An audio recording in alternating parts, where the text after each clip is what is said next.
Hey VC, Plastic Eric here, Plastic Soundwave Cult here for an early December collection connection. The game that's just an excuse to talk about music. It's a game I play with my brother Bryce over on the channel Good Show Ponsonby. Every Monday I make a video about an album. He finds a connection to an album in his collection, and every Thursday he does a video. And then I'll do one Monday based on his on Thursday. It's the basic premise of it, and you guys get to figure out what the connection is. On the last one, it was between the B-52s and U2 and Murdoch over there at Murdoch Music's Minute. Check out his channel. He's done some great stuff about the Rolling Stones recently. He got the answer correct that both bands, their names are U.S. military planes. So you have the B-52s, which is the B-52, I think, Stratofortress, which is a long-range bomber that can do anything from intercontinental missiles to just dropping bombs on places. And then you have U-2, which is the old spy plane, which is famous for being shot down over Russia. I believe they changed it after a while. I think it's called like the TR-21 or something now. But yeah, so Murdoch over at Murdoch's Music Minute got the answer correct. Congratulations, Murdoch. You're kicking ass at this game. What else can I say? So with that, let's get on with the show.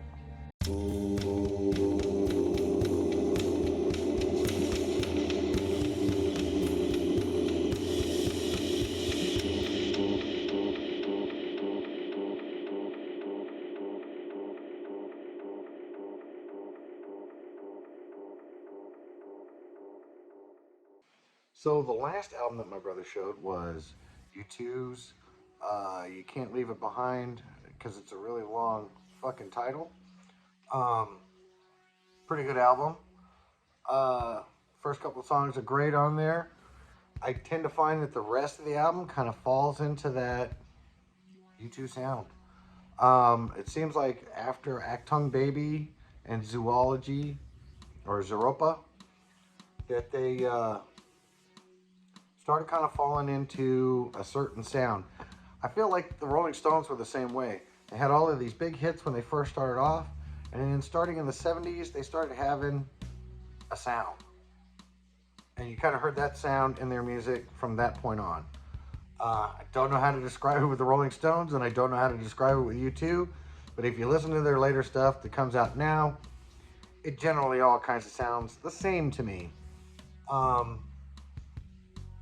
Overall, though, it was a pleasant album to listen to, setting aside the fact that it has the U2 modern sound to it.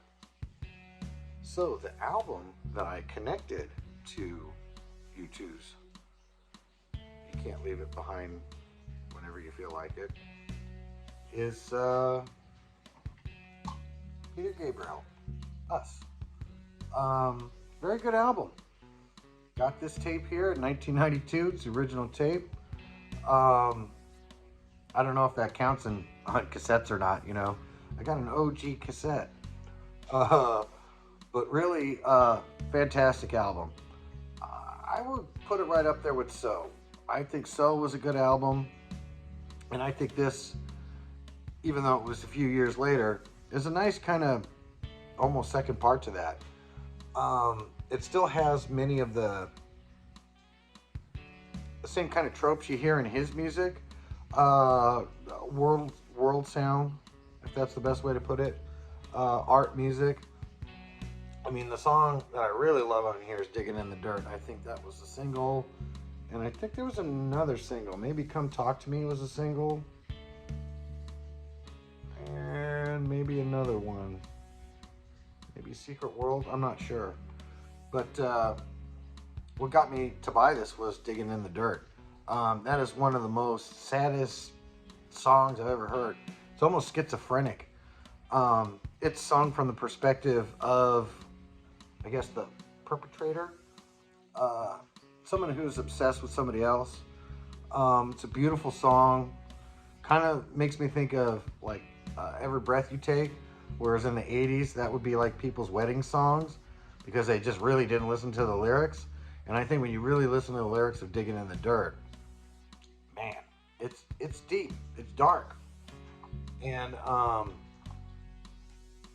everything about this album is, is his sound. I don't know why I'm showing the tape here. It's for the young people because they probably have never seen it. This is one of the later tapes where they made him clear. And then of course you've got J card. Very interesting. No lyrics, but they've got all of the, all the credits and everything. Or do they got the lyrics? No, just credits.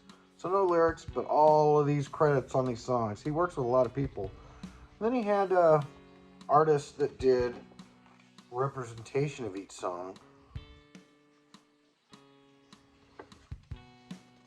And a little, art piece that got put in here. So like when you get the CD, it's, in the booklet. Don't know how that works with the album necessarily, or the, the vinyl version. But it'd be interesting to see. Of course, it's on his label that now you get with those multicolors.